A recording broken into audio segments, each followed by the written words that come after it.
That was the prison museum, and now let's explore the distillery and learn more about what there is to see here.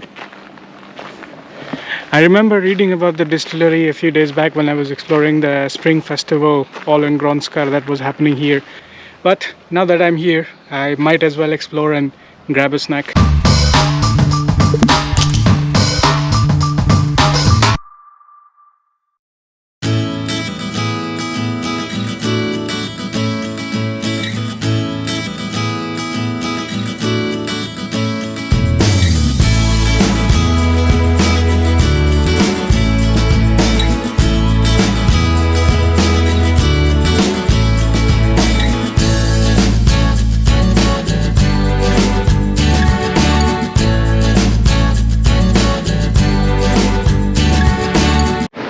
Wow, this is so cool. I've never been inside a distillery before because I don't drink alcohol anyways, but it's nice to know.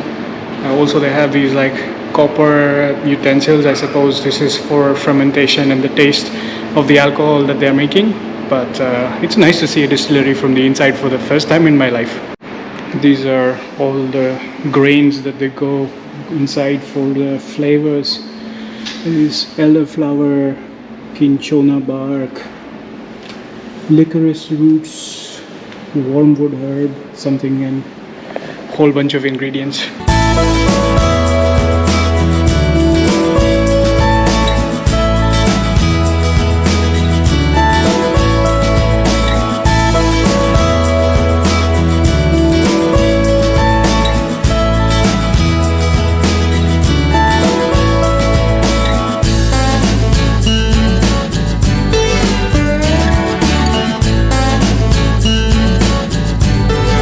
Okay, so we are back in the distillery, and this time I have an expert with me to explain what is what, because I absolutely had no idea. So let's learn from him about the distillery here and what makes it so special. So over to you. Yes, thank you, and welcome to Åland Distillery. Thank you. Also everybody on the other side. So yeah, we have our distillery pots here. We have 3 different pots, 150 liter, and then we have 2 300 liter pots. So we are distilling right now mostly gin and some rum also, and also we make some liquors, and then also long drinks from our gin that are like fruitier and more refreshing drinks. Okay. So we get the products from here, and then we make mixes out of that. So the machines itself do make the strong spirit. We distill the strong spirit. For example, gin. It's like a really simple spirit actually to make. You just add some already done spirit, juniper berries and other stuff, and then all the. I mean, we have 10 different spices in our gin. And so you cook them all, and you heat it up, so then all the flavors are mixing into each other's, and then we use the system. It will remove all the water. The water stays down here, and then we only get the purest ethanol, because ethanol is the thing we want. So we get the pure ethanol here. So from 35% about, we get the finished product that is about 80%. Oh, that's strong! So after that, we pump it down. We have some spaces where they then rest for a little bit, and then with water you mix it to 43.3% when we talk about the gin. So that's the finished product then. But we use filtered nice clean Åland water, so it makes it more also. So yeah, pretty much what these machines do is separate the ethanol and the alcohol from the water. So you just refine it, and then so if we put 300 liters here of stuff, we get about a third. So about 120 liters of 80% spirit. Okay. Yeah. So quite a lot just stays and goes away during the process, because there's mostly water in the machines. Yeah. So yeah, that's like really quickly explain how you do this, and of course there's a lot of processes about these things. We have a single distillation, and we have a long L distillation that distills the spirit over and over again. It makes it really strong. Okay. And also there's a lot of different things, but in itself it's quite a simple thing. You just need to have the right temperatures, so that only the alcohol, the ethanol, goes up, not the water. Right. Interesting. Thanks for the explanation. No problem. I know you also saw that in the distillery I just had amazing food, so let's learn more about what makes this cafe and restaurant site special. So over to you, please tell us. Yes, here we are again. On this time we're here on the cafeteria and restaurant side, and actually also the bar side. So we have a lot of fresh products here that are made here by ourselves. We have an own baker who bakes our stuff. So everything is locally produced, and also our own with local products and really fresh, always new buns and new stuff, and then a lot of local drinks. Also, all the drinks that you can see here is local. So we have lemonades and stuff. So we try to pride ourselves by using only Åland stuff, and also for the spirits we have a lot of own spirits here. We make rum, some gin, as I said earlier there, and also these bottles also has a really nice design with the apples and stuff inside. So yeah, we have quite an like, let's say, overall well equipped place for everything. You can eat, you can drink. We also have some great nice drinks there. So everything you want, you can get here. Yeah, and if you do come here, I have the veggie lasagna, which I'll definitely recommend, and the vanilla ice cream comes with caramel sauce and sea buckthorn on the top. That's a very unique combination. I've never had this before, but it was very delicious. 10 on 10 would recommend. Yes. Thanks so much for the amazing food. Yeah? Thank you. Okay, I had a great meal, fun conversations, and the sun is shining again. Onwards to Bomarsund, another 11 kilometers or so from here. Probably should take about 30-35 minutes. Nice and slow ride. And yeah, the views, and now that I have good food inside, I have the energy to continue biking. The views are also quite amazing. So I'm gonna go back to the castle again where I left Lola. I'm gonna grab her and then continue onwards with the journey.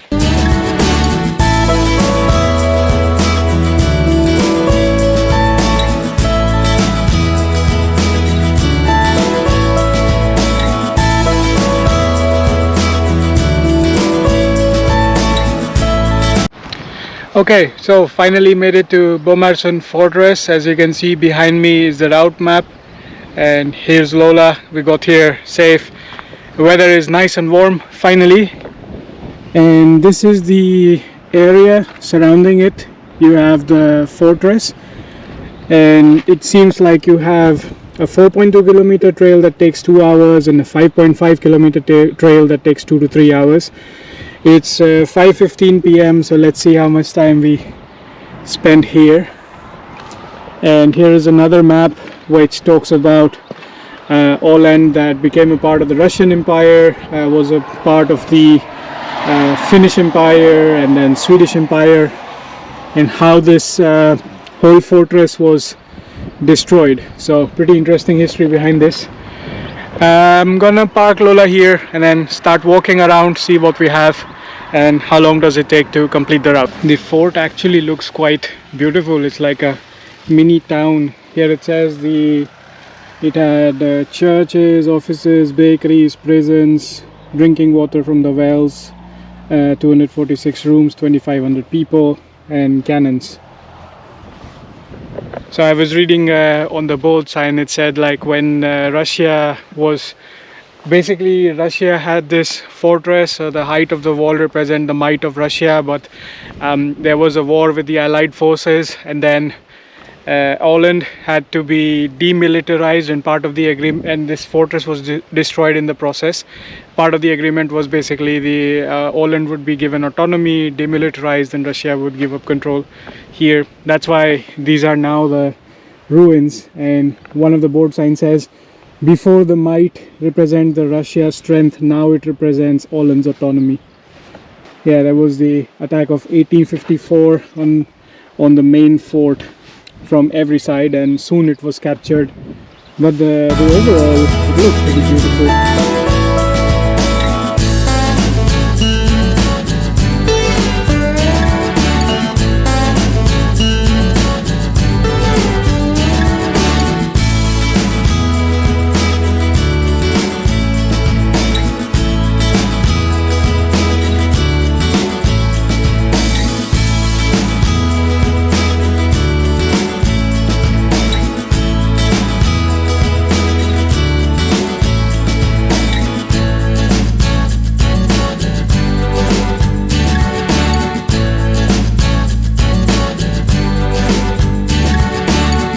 So out here for the walking trail, you're looking for this bluish marker on the trees to guide you around. So we are headed up this way, a little bit walk, about 800 meters, try and see what we find. And then these were the cannons, I suppose. And I remember reading in the park the first day when in one of the previous episodes when I showed you the cannon, it was, I think, if I'm not mistaken, was one of these cannons was moved there as well. If you know more about that, feel free to comment down below and let everybody know what the story was behind moving that. And yeah, this is basically the tower in the north, and this wide, well-constructed road that we see was built by the Russians for quick movements of cannons, troops and artillery. And I think I did this blue route nice and easy, but if you do the purple route, I think you're gonna come up this hill. But anyways, let's go explore the northern tower.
So essentially this is the route that I'm taking. So this is the main road that goes this way.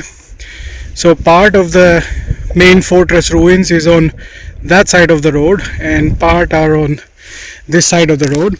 So what I did was I did one half, which starts from that hut-like venue, which is the camping site. So you go there, you do one half first, then you go up to the north tower, you come back down.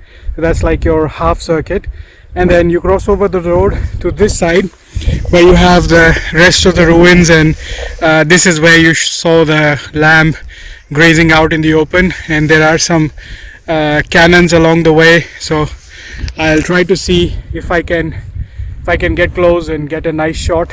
And along the bridge there is some construction going on, so I will not be crossing it, but if you're curious, maybe there is a museum of some kind across. So there are also 2 cannons on this side of the fort, and then some were up on the hill on the north side. So this was basically defense all around. But from what I was reading on the information panel, most of the encroachment happened from the west and the south. Nothing much action was seen on the other sides. But yeah, it's interesting to see how the war progressed, how they projected it to progress, how they completely went wrong, how most of the plans were just on paper that the Russians never even realized. So this place has a lot of history, and now that you look around, there's just peace and quiet all around. There's lush green area around for you to just walk around. Kids are playing, lamb is grazing out in the open. Then there is the seaside, so in the summer you could even take a nice dip in the sea. But that was that with this. The exploration of Castleholm and its neighbor Bomarsund is now complete. So that marks the completion of my eastern or northeastern side of exploration of Åland. And now it's time to go back home. Okay, so now I get why the trail was saying it could be 2 to 3 hours long. It's 7 p.m. and I thought I finished a little bit too soon. Can't be right. And it turns out there is also a part of the trail that you have to come out. And I almost started heading back home, and then suddenly I saw there is a direction along this path, another 400 meters, and that's another tower there, and this is the actual trail marker. So you see that along the bus route and along the main road. Suddenly I started seeing that, and then there was a marker that said 400 meters up there's another tower. So I came in to see this one. Since I'm already 40 kilometers out here, might as well check out everything there is. Okay, so this is another tower which the French tried to capture, and here it says in the summer of 1854. So thousands of French soldiers came in armed for 24 hours. They fought. Eventually there were too many casualties, so they were planning to abandon, and they were laying the charges. Suddenly one of the French forcemen managed to enter and capture a few of the soldiers inside.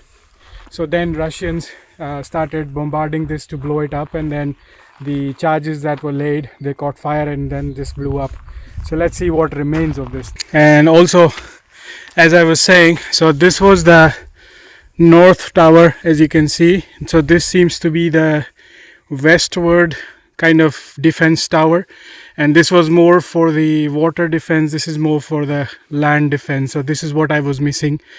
And this is actually this is called Devil's Hill. This is the highest kind of hill in Bomarsund.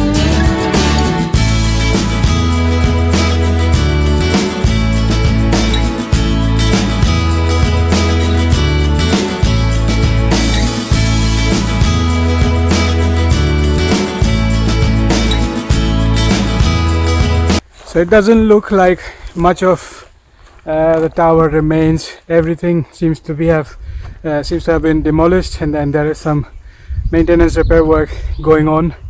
But still, at least we didn't miss this. So I guess with this we wrap up everything there is to explore in Bomarsund. So now we can continue onwards back to base. Started the journey home, about 1.5 hours to go, 25 kilometers remaining. Stopped by for a water break and to stretch my legs and to say hello to these cute little sheep, some grazing, some resting.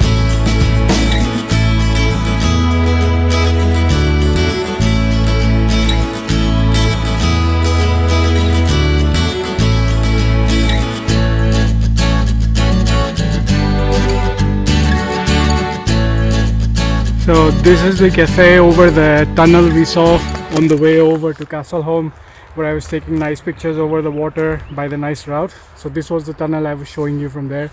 It seems like it's a short climb from up there. The car park there is actually the entrance. So let's go up and try and find something to eat.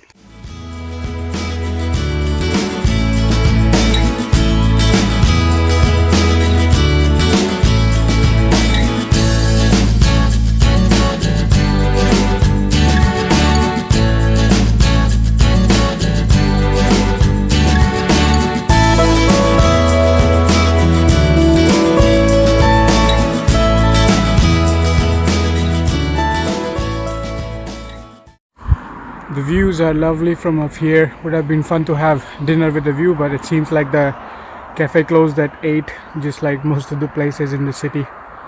So I guess we'll see what we eat, if we eat anything, but let's continue onwards back home. Alright, it's 10:30 p.m. although it looks like it's more like 5 a.m. or so. There are a lot of dark grey rain clouds here. Tomorrow is predicted to be raining whole day, so I tried to haul ass, and on the way there was a convenience store. I grabbed a baguette, and there was this dessert. It was like a bun filled with applesauce loaded with whipped cream and sugar. I took that on purpose to get like an instant sugar rush and more energy to be able to bike back the rest of the distance. And yeah, I got here in good time, and the clouds were kind of right behind me, so I was trying to get as fast as possible back home. There's Lola, and at this point I'm so happy that with Lola our adventures have been really amazing.